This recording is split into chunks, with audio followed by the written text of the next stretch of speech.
छत्तीसगढ़ की, जहां धमतरी से ट्रिपल मर्डर का सनसनीखेज मामला सामने आया तो बीजापुर के गंगालूर इलाके में जवानों और नक्सलियों के बीच में मुठभेड़ जारी है। छत्तीसगढ़ के पूर्व सीएम भूपेश बघेल के बेटे चेतन बघेल की हिरासत मामले में आज हाईकोर्ट में सुनवाई हुई तो मरवाही वन परिक्षेत्र में 12 दिनों से हाथियों का उत्पात जारी है। राजनांदगांव के गहिरा भेड़ी गांव में ग्रामीणों ने बच्चों के भविष्य को संवारने के लिए एक अनूठी मिसाल पेश की है। और इन तमाम खबरों के साथ और भी छत्तीसगढ़ की प्रमुख खबरें आपका इंतजार कर रही हैं। देखिए छत्तीसगढ़ में दिन भर से क्या क्या हुआ।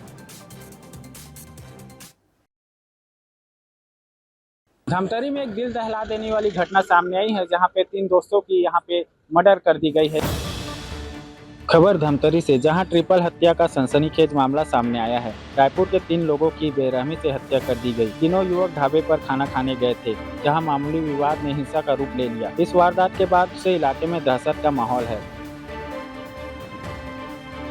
वहीं घटना की सूचना मिलते ही मौके पर पहुंची पुलिस की टीम ने शव को पोस्टमार्टम के लिए भेजकर जांच शुरू कर दी है। ट्रिपल मर्डर मामले में पुलिस ने 8 आरोपी को गिरफ्तार किया है, जिसमें 2 नाबालिग शामिल हैं। वहीं वारदात में इस्तेमाल खंजर भी बरामद कर लिया गया है। साथ ही हत्या के आरोपियों की तस्वीर सामने आई है, जिसमें नशे में धुत आरोपी फोटो में पोज देते नजर आ रहे हैं।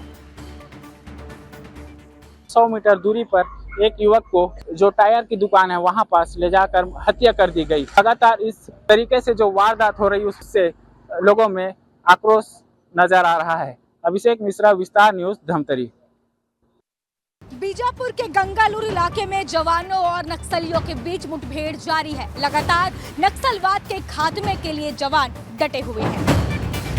पुलिस को सूचना मिली थी कि गंगालूर इलाके में नक्सली मौजूद है। इस सूचना के आधार पर जवानों को सर्च ऑपरेशन पर निकाला गया था, लेकिन आज सुबह जब जवान जंगल में पहुंचे तो नक्सलियों ने गोलीबारी शुरू कर दी। जवानों ने भी मोर्चा संभाला और नक्सलियों के गोलियों का जवाब दिया। हालांकि दोनों तरफ से हुई गोलीबारी में 2 जवान घायल हो गए हैं। बीजापुर में इलाज करने के बाद एयरलिफ्ट कर दोनों को रायपुर रेफर किया गया है। फोर्स अब भी मौके पर ही मौजूद है। दोनों तरफ से गोलीबारी जारी है। अफसरों का दावा है कि मुठभेड़ में नक्सलियों को भी भारी नुकसान हुआ है। मार्च 2026 तक नक्सलवाद का खात्मा करना लक्ष्य है, इसलिए इस मुठभेड़ को बड़ी कार्रवाई के तौर पर देखा जा रहा है। वीडियो जर्नलिस्ट अभिषेक गर्ग के साथ मैं सुरभि वर्मा, विस्तार न्यूज। शराब घोटाले और मनी लॉन्ड्रिंग मामले में छत्तीसगढ़ के पूर्व मुख्यमंत्री भूपेश बघेल के बेटे चैतन्य बघेल को फिलहाल राहत नहीं मिली है। छत्तीसगढ़ के पूर्व सीएम भूपेश बघेल के बेटे चेतन बघेल की हिरासत मामले में आज हाई कोर्ट में सुनवाई हुई। प्रवर्तन निदेशालय ने जवाब के लिए समय मांगा है। फिलहाल सुनवाई 2 हफ्ते के लिए टल गई है। याचिकाकर्ता पक्ष की ओर से कहा गया है कि चेतन को साफ पीने का पानी नहीं मिल रहा। कोर्ट ने इस संदर्भ में जेल अधीक्षक को जरूरी दिशा निर्देश दिए हैं। चेतन ने खुद को हिरासत में लिए जाने की चुनौती दी थी। सुप्रीम कोर्ट ने याचिकाकर्ता को हाई कोर्ट जाने के लिए कहा था। मामले की सुनवाई जस्टिस अरविंद वर्मा के सिंगल बेंच में हुई। पूर्व मुख्यमंत्री भूपेश बघेल के बेटे चेतन बघेल 24 दिनों से जेल में बंद हैं। और इसी प्रकरण में जो है फिलहाल 2 हफ्ते बाद सुनवाई होगी। देखने वाली बात होगी कि चैतन्य बघेल को आने वाले दिनों में भी राहत मिलती है या जो है इसी तरह उन्हें जेल में रहना पड़ सकता है। कैमरामैन नीरज दिवांगन के साथ आशीष दुबे, विस्तार न्यूज। मरवाही वन परिक्षेत्र में हाथियों का उत्पात बीते 12 दिनों से जारी है। हाथियों के हमले में ग्रामीणों के घर और खेत बुरी तरह से तबाह हो चुके हैं। प्रशासन द्वारा लगातार हाथियों के मूवमेंट पर निगरानी रखी जा रही है, जिससे लोगों को सतर्क किया जा सके। मरवाही वन मंडल में बीते 12 दिनों से हाथियों का दल क्षेत्र के विभिन्न गांवों के जंगलों में विचरण कर रहा है, जिससे ग्रामीणों में दहशत का माहौल है। इस दौरान हाथियों ने कई ग्रामीणों के घरों को तोड़ दिया और किसानों की फसलों को भारी नुकसान पहुंचाया है। प्रभावित गांवों के लोग अपनी फसलों और घरों को लेकर चिंतित हैं। वहीं हाथियों से बचने के लिए पूरी रात जागकर संघर्ष करने को मजबूर हैं। कलेक्टर और पुलिस अधीक्षक के साथ समन्वय स्थापित कर वन विभाग और पुलिस अमला मिलकर प्रभावित क्षेत्रों में मुनादी कर रहे हैं और लोगों को हाथियों के करीब जाने से भी रोक रहे हैं। प्रशासन ने तय किया है कि हाथियों के हमले में ग्रामीणों की फसल का जो भी नुकसान हुआ है उसके लिए उन्हें उचित मुआवजा दिया जाएगा। अब ये देखना दिलचस्प होगा कि कितना मुआवजा ग्रामीणों को दिया जाता है।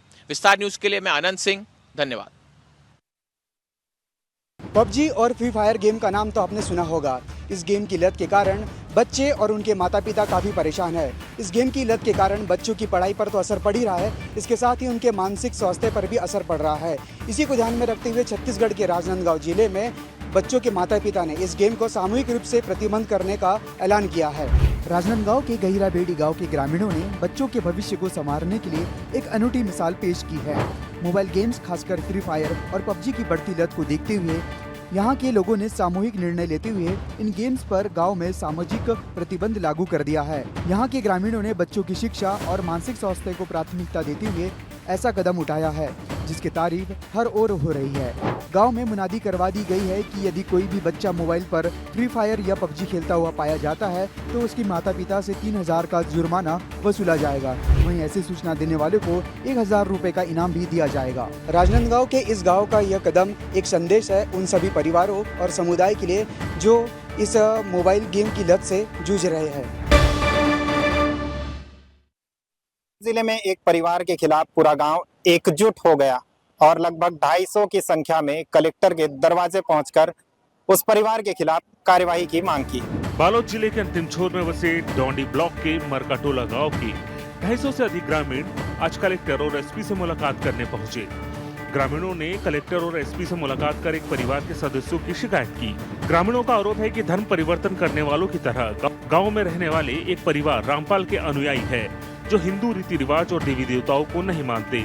इसके अलावा ग्रामीणों के ऊपर प्रताड़ना की झूठी शिकायत उनके द्वारा थाने में की जाती है। ग्रामीणों ने कलेक्टर और एसपी से मुलाकात कर रामपाल के अनुयायियों पर कड़ी कार्रवाई करने की मांग की। धर्मांतरण के मामले लगातार सामने आते रहे हैं, इसलिए इस मामले को गंभीरता से लेना चाहिए, क्योंकि एक परिवार के खिलाफ पूरा गांव उमड़ पड़ा और प्रताड़ना का आरोप लगा रहे हैं। छत्तीसगढ़ में धर्मांतरण का मुद्दा लगातार गर्माता जा रहा है। आए दिन कहीं ना कहीं से धर्मांतरण की तस्वीरें आ रही है और अब इससे ईसाई समाज में आक्रोश बढ़ता जा रहा है। उनकी माने तो उन्हें अब परेशान किया जा रहा है। रायपुर में ईसाई समाज ने अपनी मांगों को लेकर तेलीबांधा तालाब से लेकर राजभवन तक रैली निकाली। इस रैली में हजारों की संख्या में मसीही समाज के लोग शामिल हुए और उन पर लग रहे आरोपों के विरोध में प्रदर्शन किया। उनका कहना है कि मसीही समाज पर बेबुनियाद आरोप लगाए जा रहे हैं और असामाजिक तत्वों के द्वारा उनसे मारपीट की जा रही है और उन्हें परेशान भी किया जा रहा है, जिसके विरोध में इतनी बड़ी संख्या में लोग सड़क पर उतरे हैं। विधान हमें अधिकार देता है कि हम अपने धर्म को माने और प्रार्थना करें, लेकिन कुछ लोग उन्हें लगातार परेशान कर रहे हैं और जबरन धर्म परिवर्तन कराने का आरोप भी लगा रहे हैं, जबकि ये आरोप पूरी तरह से गलत है। हम सभी अपनी इच्छा से इकट्ठा होकर प्रार्थना करते हैं और शांति से अपना धर्म का पालन करते हैं। हमारी मांगों के पूरा होने तक हम प्रदर्शन करते रहेंगे। ईसाई समाज ने अपनी मांगों को लेकर तेलीबांधा तालाब से लेकर राजभवन तक रैली निकाली। उनका कहना है कि उन्हें जबरदस्ती परेशान किया जा रहा है, प्रताड़ित किया जा रहा है और अब धर्मांतरण को लेकर लोगों में आक्रोश लगातार बढ़ता ही दिख रहा है।